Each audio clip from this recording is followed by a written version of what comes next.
Hello everyone. आप सबका स्वागत है मेरे यूट्यूब चैनल इलर्न आईटीआई में। आज का जो हमारा टॉपिक है डीआरडीओ सप्टम 10 fitter theory mock test number 22। इसके पहले भी हमने 1 से लेकर 21 तक के मॉक टेस्ट सॉल्व करके दिया है, जो इस पार्ट के डिस्क्रिप्शन में या फिर मेरे चैनल पे मिल जाएगा आपको। और हर एक पार्ट के पीडीएफ भी आपको डिस्क्रिप्शन में लिंक के तौर पर मिल जाएगा, जहाँ से आप डाउनलोड करके चेक कर सकते हैं। और इसी तरह के रेगुलर क्लास के लिए मेरे चैनल को सब्सक्राइब करके बेल आइकन को दबाएं, ताकि मेरे वीडियो की नोटिफिकेशन आपको टाइम पर मिलते रहे। स्टार्ट करते हैं। आज का जो हमारा टॉपिक है डीआरडीओ सप्टम 10 fitter theory mock test number 22।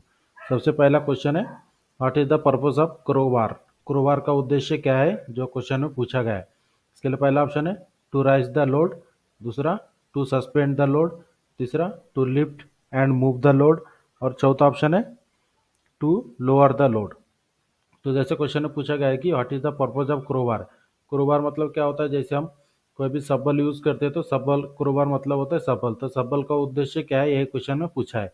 तो इसका आंसर है option number C, to lift and move the load. मतलब भार को उठाने और एक जगह से दूसरे जगह पर ले जाने के लिए क्रोबार का उपयोग किया जाता है फिटर ट्रेड में। Next question, which grouting process is unaffected bye oil और ग्रीस। कौन सी ग्राउटिंग प्रक्रिया तेल या ग्रीस से अप्रभावित रहती है, यही क्वेश्चन में पूछा है। तो इसके लिए पहला ऑप्शन है लीड ग्राउट, दूसरा सल्फर ग्राउट, तीसरा सीमेंट कंक्रीट ग्राउट, और चौथा ऑप्शन है clay and lime mix grout. तो जैसे क्वेश्चन में पूछा गया था कि कौन सी ग्राउटिंग प्रक्रिया तेल या ग्रीस से अप्रभावित हो रहती है, तो इसका आंसर है option number B, sulphur grout. Next question, which crane is used in remote places and offsite. तो जैसे क्वेश्चन में पूछा गया है कि दूरस्थ स्थानों और ऑफसाइट में किस क्रेन का उपयोग किया जाता है। इसके लिए पहला ऑप्शन है गैंट्री क्रेन, दूसरा पिलर जिप क्रेन, तीसरा ट्रैवलिंग वॉल क्रेन, और चौथा है ट्रक माउंटेन क्रेन। तो जैसे क्वेश्चन में पूछा गया था कि दूरस्थ स्थानों और ऑफसाइट ऑफसाइट में किस क्रेन का उपयोग किया जाता है, तो इसका आंसर है option number D, truck mountain crane. Next question, how many types of test material are available for geometrical test. Geometrical test के लिए कितने प्रकार के टेस्ट मटेरियल उपलब्ध है, यही क्वेश्चन में पूछा है। तो इसके लिए पहला ऑप्शन है 6, दूसरा 2, तीसरा 4, और चौथा ऑप्शन है 3। तो जैसे क्वेश्चन में पूछा गया है कि ज्योमेट्रिकल टेस्ट के लिए कितने प्रकार के टेस्ट मटेरियल उपलब्ध है, तो इसका आंसर है option number B, 2। Next question, what is the name of the foundation board. तो यहाँ पर आपको स्क्रीन पर एक फाउंडेशन बोर्ड का डायग्राम दिखाया गया है। तो इस फाउंडेशन बोर्ड का नाम क्या है, जो क्वेश्चन में पूछा है। तो इसके लिए पहला ऑप्शन है रैक बोर्ड, दूसरा आई बोर्ड, तीसरा रॉ बोर्ड, और चौथा बेंड टाइप बोर्ड। तो जैसे स्क्रीन पर आपको एक फाउंडेशन बोर्ड दिखाया गया है, तो इस बोर्ड का नाम है ऑप्शन नंबर ए, रैक बोर्ड। और इसी तरह के रेगुलर क्लास के लिए मेरे चैनल को सब्सक्राइब करके बेल आइकन को दबाएं, ताकि मेरे वीडियो की नोटिफिकेशन आपको टाइम पर मिलते रहे। और इसी तरह के रेगुलर क्लास हम आपको एग्जाम होने तक कंटिन्यू करवाएंगे। Next question, why is geometrical test carry out while testing a machine tool. Machine उपकरण का परीक्षण करते समय ज्योमेट्रिकल टूल्स का ज्योमेट्रिकल परीक्षण क्यों किया जाता है, यही क्वेश्चन में पूछा है। इसके लिए पहला ऑप्शन है परफॉर्मेंस ऑफ मशीन, दूसरा check the level of machine, तीसरा check the skill of operation, और चौथा ऑप्शन है grade the accuracy of machine. तो जैसे क्वेश्चन में पूछा गया था कि मशीन उपकरण का परीक्षण करते समय ज्योमेट्री परीक्षण क्यों किया जाता है, तो इसका आंसर है option number D, grade and accuracy of machine. मतलब मशीन की सटीकता को ग्रेड करने के लिए। Next question, what type of liquid is filled in the curved glass tube of spirit level. Spirit level की घुमावदार कांच की नली में किस प्रकार का द्रव भरा होता है, यही क्वेश्चन में पूछा है। कि स्पिरिट लेवल के अंदर जो एक बबल होता है, तो उसमें कौन से टाइप का स्पिरिट लेवल भरा जाता है, यही क्वेश्चन में पूछा है। तो इसके लिए पहला ऑप्शन है पेट्रोल, दूसरा बेंजाइन, तीसरा डिस्टिल वाटर, और चौथा ऑप्शन है इंडस्ट्रियल अल्कोहल। तो जैसे क्वेश्चन में पूछा गया था कि स्पिरिट लेवल के अंदर जो स्पिरिट भरा होता है, तो वो कौन से द्रव का होता है, यही क्वेश्चन में पूछा है। तो इसका आंसर है option number D, industrial alcohol. Next question, what is the purpose of straightedge. Straightedge का उद्देश्य क्या है, यही क्वेश्चन में पूछा है। जैसे फिटर ट्रेड में स्ट्रेटेज का उपयोग किया जाता है, तो स्ट्रेटेज का मेन उद्देश्य क्या है, यही क्वेश्चन में पूछा है। तो इसके लिए पहला ऑप्शन है keep sag with permissible limit, दूसरा to measure the length of object, तीसरा to test straightness of the object, और चौथा ऑप्शन है to test the level of the object. तो जैसे क्वेश्चन में पूछा गया है कि स्ट्रेट का उद्देश्य क्या है, तो इसका आंसर है option number C, to test straightness of object, मतलब किसी भी वस्तु की स्ट्रेटनेस को चेक करने के लिए स्ट्रेट एज का उपयोग किया जाता है। Next question, which material is use to make block spirit level, block spirit level को बनाने के लिए कौन से मटेरियल का उपयोग किया जाता है, यही क्वेश्चन में पूछा है। तो इसके लिए पहला ऑप्शन है व्हाइट कास्ट आयरन, दूसरा टूल स्टील, तीसरा हाई कार्बन स्टील और चौथा है स्ट्रेस फ्री कास्ट आयरन और स्टील। तो जैसे क्वेश्चन में पूछा गया था कि ब्लॉक स्पिरिट लेवल को बनाने के लिए कौन से मटेरियल का उपयोग किया जाता है, तो इसका आंसर है option number D, stress free cast iron और steel. Next question, what is the name of the gauge. तो स्क्रीन पर आपको एक गेज का डायग्राम दिखाया गया है, तो इसे कौन से टाइप का गेज बोला जाता है, यही क्वेश्चन में पूछा है। तो इसके लिए पहला ऑप्शन है पिच गेज, दूसरा एंगल गेज, तीसरा फिलर गेज और चौथा है रेडियस गेज। तो जैसे क्वेश्चन में पूछा गया था कि स्क्रीन पर दिखाए गए गेज का नाम क्या है, तो इसका आंसर है option number D, radius gauge. तो यहाँ पर आप देख सकते हैं जो गेज का डायग्राम दिखाया था, इसके हर पत्ती में ये रेडियस दिखाया गया है और इसके ऊपर इसका साइज भी लिखा रहता है कि कितने साइज का ये रेडियस है। तो ये हमारा इस गेज का नाम है radius gauge. Next question, what is the name of the gauge. Screen पर आपको एक गेज का डायग्राम दिखाया गया है, तो इस गेज का नाम क्या है जो क्वेश्चन में पूछा है। इसके लिए पहला ऑप्शन है ड्रिल गेज, दूसरा सेंटर गेज, तीसरा प्रोफाइल गेज और चौथा स्टैंडर्ड वायर गेज। तो जो स्क्रीन पर आपको गेज का डायग्राम दिखाया गया है, इस गेज का नाम है option number D, standard wire gauge, जिसे इंपेरियल शीट गेज भी बोला जाता है और शॉर्ट फॉर्म में SWG बोला जाता है। Next question, which is the method of locking the number of bolt with the help of soft steel wire insert and twisted। जैसे क्वेश्चन में पूछा गया है कि नर्म स्टील के तार को घुसाकर और मड़ोड़कर बोल्टों की संख्या को लॉक करने की विधि कौन सी है। इसके लिए पहला ऑप्शन है सेल्फ लॉकिंग, दूसरा वायर लॉकिंग, तीसरा विथ लॉक नट और चौथा है locking nut with on over other. तो जैसे क्वेश्चन में पूछा गया था कि नर्म स्टील के तार को घुसाकर और मोड़कर बोल्टों की संख्या को लॉक करने की विधि कौन सी है, तो इसके आंसर है option number B, wire locking. Next question, which protective coat is applied on the surface of slip gauge against rust, मतलब जंग के खिलाफ स्लिप गेज की सतह पर कौन सा सुरक्षात्मक कोट लगाया जाता है। जैसे क्वेश्चन में पूछा गया है कि स्लिप गेज जो हमारा होता है, हम कोई भी जॉब का एंगल चेक करने के लिए यूज़ करते हैं, तो उसके ऊपर जंग नहीं लगना चाहिए, तो इसके ऊपर कौन से मटेरियल का कोटिंग किया जाता है, यही क्वेश्चन में पूछा है। इसके लिए पहला ऑप्शन है CTC, मतलब कार्बन टेट्रा क्लोराइड, दूसरा ग्रीस, तीसरा लुब्रिकेंट ऑयल और चौथा पेट्रोलियम जेली। तो जैसे क्वेश्चन में पूछा गया था कि स्लिप गेज के ऊपर जंग नहीं लगना चाहिए, इसलिए कौन से मटेरियल का कोटिंग किया जाता है, तो इसका आंसर है option number D, petroleum jelly. Next question, which gauge is use to check the accuracy of an external thread, external thread की एक्यूरेसी चेक करने के लिए कौन से गेज का उपयोग किया जाता है, यही क्वेश्चन में पूछा है। तो इसके लिए पहला ऑप्शन है स्नैप गेज, दूसरा थ्रेड रिंग गेज, तीसरा थ्रेड प्लग गेज और चौथा स्क्रू पिच गेज। तो जैसे क्वेश्चन में पूछा गया था कि एक्सटर्नल थ्रेड की एक्यूरेसी चेक करने के लिए कौन से गेज का उपयोग किया जाता है, तो इसका आंसर है option number B, thread ring gauge. Thread ring gauge की सहायता से कौन से भी जॉब के एक्सटर्नल थ्रेड की एक्यूरेसी चेक की जाती है। Next question, what is the purpose of the taper plug gauge, taper plug gauge का उद्देश्य क्या है, यही क्वेश्चन में पूछा है। तो इसके लिए पहला ऑप्शन है check the hole with perfect fit, मतलब किसी भी जॉब के अंदर का होल चेक करने के लिए परफेक्ट फिट के साथ। दूसरा ऑप्शन है check the inside threaded diameter, मतलब थ्रेडेड डायमीटर का इनसाइड चेक करने के लिए। या फिर तीसरा ऑप्शन है check taper hole with perfect fit, मतलब किसी भी जॉब का अंदर के टेपर होल को चेक करने के लिए। या फिर चौथा ऑप्शन है check the taper accuracy of outside diameter, मतलब जॉब का आउटसाइड टेपर चेक करने के लिए। तो जैसे क्वेश्चन में पूछा गया था कि टेपर प्लग गेज का उद्देश्य क्या है, तो इसका आंसर है option number C, taper hole with perfect fit, मतलब जो भी प्लग गेज अगर बोला जाता है तो प्लग गेज की सहायता से कोई भी जॉब का इंटरनल साइज चेक किया जाता है।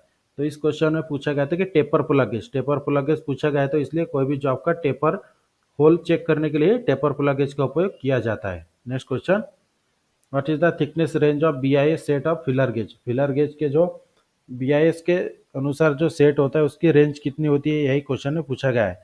जो BIS के अनुसार फिलर गेज की जो थिकनेस होती है उसकी रेंज क्या है, यही क्वेश्चन ने पूछा है। तो इसके लिए पहला ऑप्शन है 0.01 mm से 1 mm तक, दूसरा ऑप्शन है 0.02 mm से 1 mm तक, तीसरा ऑप्शन है 0.03 mm से 1 mm तक और चौथा ऑप्शन है 0.4 mm से 1 mm तक।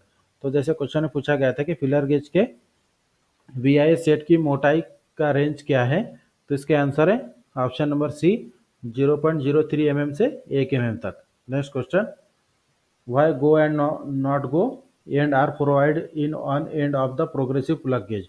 प्रोग्रेसिव प्लग गेज के एक सिरे पर गो और नॉट गो सिरे क्यों दिए जाते हैं, यही क्वेश्चन में पूछा है। तो इसके लिए पहला ऑप्शन है to check the component of hole quickly, मतलब किसी भी जॉब का जो होल होता है इसका साइज एकदम जल्दी से चेक करने के लिए। या फिर दूसरा ऑप्शन है इजी फॉर हैंडलिंग, मतलब उसे ऑपरेट करना इजी होता है। या फिर तीसरा ऑप्शन है इजी फॉर मशीनिंग, मतलब मशीनिंग करने के लिए इजी होता है। या फिर चौथा है फॉर गुड अपेयरेंस। तो जैसे क्वेश्चन में पूछा गया था कि प्रोग्रेसिव प्लग गेज के एक सिरे पर गो और नॉट गो सिरे क्यों दिए जाते हैं, तो इसके आंसर है option number D, for good appearance, मतलब अच्छी उपस्थिति के लिए। Next question, what is the material of screw pitch gauge. Screw pitch gauge का मटेरियल क्या है, यही क्वेश्चन में पूछा है। जो स्क्रू पिच गेज हम किसी भी जॉब के थ्रेड को चेक करने के लिए यूज करते हैं, तो इस स्क्रू पिच का मटेरियल क्या होता है, यही क्वेश्चन में पूछा है। इसके लिए पहला ऑप्शन है माइल्ड स्टील, दूसरा कास्ट आयरन, तीसरा स्टेनलेस स्टील और चौथा मीडियम कार्बन स्टील। तो जैसे क्वेश्चन में पूछा गया है कि स्क्रू पिच गेज का मटेरियल क्या होता है, तो इसका आंसर है option number C, stainless steel. Next question, Which one of the following is used to measure the size of wire and thickness of sheet? जैसे क्वेश्चन में पूछा गया है कि निम्नलिखित में से किसका उपयोग तार के आकार और शीट की मोटाई को मापने के लिए किया जाता है। तो इसके लिए पहला ऑप्शन है स्क्रू पिच गेज, दूसरा फिलर गेज, तीसरा रेडियस गेज और चौथा स्टैंडर्ड वायर गेज। तो जैसे क्वेश्चन में पूछा गया है कि किसी भी तार के साइज और शीट की मोटाई को चेक करने के लिए कौन से गेज का उपयोग किया जाता है, तो इसका आंसर है option number D, standard wire gauge, जिसे इंपेरियल शीट गेज भी बोला जाता है, जिसके सहायता से किसी भी तार का किसी भी तार का डायमीटर और जो शीट मेटल होता है इसकी मोटाई को चेक किया जाता है। Next question, is the height of the slip gauge whose angle is 30 degree and the sine bar length is 200 mm। तो इसमें क्या पूछा गया है कि हाइट पूछा गया है, स्लिप गेज की हाइट हमें निकालना है, जिसके लिए साइन थीटा का वैल्यू दिया है 30 डिग्री और साइन बार की लेंथ दिया है 200 mm। तो इसमें फार्मूला को अप्लाई करके कैलकुलेट किया जाता है। जो फार्मूला होता है sine theta is equal to height of slip gauge divided by length of sine bar. इस फार्मूला का उपयोग करके क्वेश्चन को सॉल्व किया जाता है। तो जो इसके लिए जो ऑप्शन दिया है, सबसे पहला ऑप्शन है 84.52 mm, दूसरा ऑप्शन है 100 mm, तीसरा 114.72 mm और चौथा ऑप्शन है 128.56 mm। तो जो क्वेश्चन में पूछा गया था हाइट ऑफ स्लिप गेज की हाइट निकालना था, तो इसका आंसर है ऑप्शन नंबर बी, 100 mm। जैसे फार्मूला वन ने बताया कि sine theta is equal to height of slip gauge divided by length of sine bar. इस फार्मूला का उपयोग करके इस क्वेश्चन को सॉल्व करना है। तो इसके पहले भी मैंने एक्सप्लेनेशन के साथ दिया है, इसके पहले जो हमने पार्ट सॉल्व किए थे उसमें, तो वहाँ से भी आप चेक कर सकते हैं। Next question, why are slot provided in the slotted and castle nut. Slotted और कैस्टल नट में स्लॉट क्यों प्रोवाइड किया जाता है, यही क्वेश्चन में पूछा है। इसके लिए पहला ऑप्शन है फॉर इजी रिमूवल एंड फिटमेट, दूसरा टू फिक्स स्प्लिट पिन, तीसरा फॉर गुड अपेयरेंस, चौथा ऑप्शन है रिड्यूस द वेट ऑफ नट। तो जैसे क्वेश्चन में पूछा गया है कि स्लॉटेड और कैस्टल नट में स्लॉट क्यों दिए जाते हैं, तो इसके आंसर है option number B, to fix split pin. Split pin को फिट करने के लिए स्लॉटेड या फिर कैस्टल नट में स्लॉट दिया जाता है। Next question, what is the name of the gear. तो स्क्रीन पर आपको गियर का डायग्राम दिखाया गया है। तो ये कौन से टाइप के गियर है, यही क्वेश्चन में पूछा है। तो इसके लिए पहला ऑप्शन है मीटर गियर, दूसरा वीवेल गियर, तीसरा स्पर गियर और चौथा हेरिगवन गियर। तो स्क्रीन पर जो आपको ये गियर दिखाई दे रहा है, तो इस गियर का नाम है option number D, herringbone gear. Next question, what is the types of belt. तो स्क्रीन पर आपको एक बेल्ट का डायग्राम दिखाया गया है। तो इस बेल्ट का नाम क्या है, जो क्वेश्चन में पूछा है। तो इसके लिए पहला ऑप्शन है फ्लैट बेल्ट, दूसरा टूथ बेल्ट, तीसरा रिब बेल्ट और चौथा मल्टीपल वी बेल्ट। तो जैसे क्वेश्चन में पूछा गया है कि इस बेल्ट का नाम क्या है, स्क्रीन पर दिखाया गया है डायग्राम में इस बेल्ट का नाम क्या है, तो इसका आंसर है option number B, tooth belt. ये जो आपको बेल्ट दिखाया गया है, इस बेल्ट का नाम है tooth belt. Next question, what is the nominal included angle of we belt. We belt का इंक्लूडेड एंगल कितना होता है, यही क्वेश्चन में पूछा है। जो हम वी पुल्ली के ऊपर वी बेल्ट का उपयोग करते हैं, तो वी शेप का एंगल कितना होता है, जो क्वेश्चन में पूछा है। इसके लिए पहला ऑप्शन है 52 डिग्री, दूसरा ऑप्शन है 65 डिग्री, तीसरा 40 डिग्री और चौथा 38 डिग्री। तो जैसे क्वेश्चन में पूछा गया था कि वी वेल्ड का एंगल कितना होता है, तो इसका आंसर है ऑप्शन नंबर सी 40 डिग्री।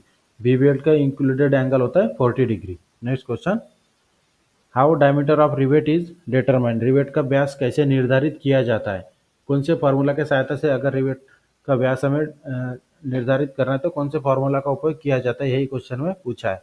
इसके लिए पहला ऑप्शन है d equal to 2.5 into thickness, दूसरा ऑप्शन है d equal to 1.5 into thickness, तीसरा ऑप्शन है d equal to 1.8 into thickness, और चौथा ऑप्शन है d equal to 1.2 into thickness. तो जैसे क्वेश्चन में पूछा गया था कि रिवेट का व्यास कैसे निर्धारित किया जाता है, तो इसके आंसर है option number A d equal to 2.5 into thickness.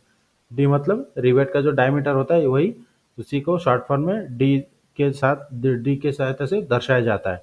Next question, what is the types of belt drive, तो स्क्रीन पर आपको एक बेल्ट ड्राइव का डायग्राम दिखाया गया है, तो ये कौन से टाइप का बेल्ट ड्राइव है, यही क्वेश्चन में पूछा है। इसके लिए पहला ऑप्शन है ओपन बेल्ट ड्राइव, दूसरा क्रॉस बेल्ट ड्राइव, तीसरा स्टेप बेल्ट ड्राइव, और चौथा है राइट एंगल बेल्ट ड्राइव। तो जो आपको स्क्रीन पर दिखाया गया है कि ये बेल्ट ड्राइव, तो इस बेल्ट ड्राइव का नाम है option number B cross belt drive, क्योंकि यहाँ पर आप देख सकते हैं एक बेल्ट, ये बेल्ट एक दूसरे के साथ क्रॉस में है, इसलिए इसका नाम है cross belt drive. Next question, which tool is used to bring the plates closely together after inserting the rivet in the hole, hole में रिवेट बिठाने के बाद प्लेट को एक साथ लाने के लिए किस उपकरण का उपयोग किया जाता है, यही क्वेश्चन में पूछा है कि जो जब हम रिवेटिंग करते हैं तो रिवेट को होल में बिठाने के बाद दोनों प्लेट को एक साथ लाने के लिए कौन से टूल्स का उपयोग करते हैं। तो इसके लिए पहला ऑप्शन है ड्रिफ्ट, दूसरा डॉली, तीसरा रिवेट सेट, और चौथा है कॉल्किंग टूल। तो जैसे क्वेश्चन में पूछा गया था कि रिवेट को होल में बिठाने के बाद दोनों प्लेटों को साथ में लाने के लिए कौन से टूल का उपयोग करते हैं, तो इसका आंसर है option number C rivet set. Next question, what is the types of pulley, तो स्क्रीन पर आपको एक पुली का डायग्राम दिखाया गया है, ये जो आपको दिखाई दे रहा है ये हमारा पुली है, तो ये कौन से टाइप का पुली है, यही क्वेश्चन में पूछा है। इसके लिए पहला ऑप्शन है फास्ट एंड लूज पुली, दूसरा फ्लैट पुली, तीसरा रोप पुली, और चौथा वी ग्रुप पुली। तो स्क्रीन पर जो आपको दिखाया गया है कि पुली, तो इस पुली का नाम है option number D V groove pulley. यहाँ पर आप देख सकते हैं वी शेप में ग्रू कटा हुआ है, इसलिए इसका नाम है V groove pulley. Next question, what are the material used to manufacture rivet, rivet को बनाने के लिए कौन से मटेरियल का उपयोग किया जाता है, यही क्वेश्चन ने पूछा है। इसके लिए पहला ऑप्शन है रबर, दूसरा सिंथेटिक, तीसरा हार्डन्ड स्टील, और चौथा mild steel, copper and Bros. तो जैसे क्वेश्चन में पूछा गया कि रिवेट बनाने के लिए कौन से मटेरियल का उपयोग किया जाता है, तो इसका आंसर है option number D mild steel, copper और brass. Next question, what is the name of the part mark X in the rivet, तो यहाँ पर आपको स्क्रीन पर एक रिवेट का डायग्राम दिखाया गया है, तो रिवेट के डायग्राम में जो एक्स के रूप में दिखाए गए भाग का नाम क्या है, यही क्वेश्चन में पूछा है। तो इसके लिए पहला ऑप्शन है टेल, दूसरा बॉडी, तीसरा हेड, और चौथा ऑप्शन है डायमीटर। तो जो आपको स्क्रीन पर एक रिवेट का डायग्राम दिख रहा है और जिसमें एक्स के रूप में दिखाए गए इस भाग को दिखाया गया है, तो इस भाग का नाम है ऑप्शन नंबर बी बॉडी। इस तरह से आज के जो हमारा क्लास था डीआरडीओ सप्टम 10 fitter theory mock test number 22, इसमें हमने आपको इंपॉर्टेंट 30 क्वेश्चन सॉल्व करके दिया है, और इसी तरह हम आपको एग्जाम तक रेगुलर क्लास करवाएंगे। और रेगुलर क्लास के लिए मेरे चैनल को सब्सक्राइब करके बेल आइकन को दबाएं, ताकि मेरे वीडियो की नोटिफिकेशन आपको टाइम पर मिलते रहे। और वीडियो अच्छी लगे तो हमारे चैनल को सब्सक्राइब करें, शेयर करें और लाइक ज़रूर करें।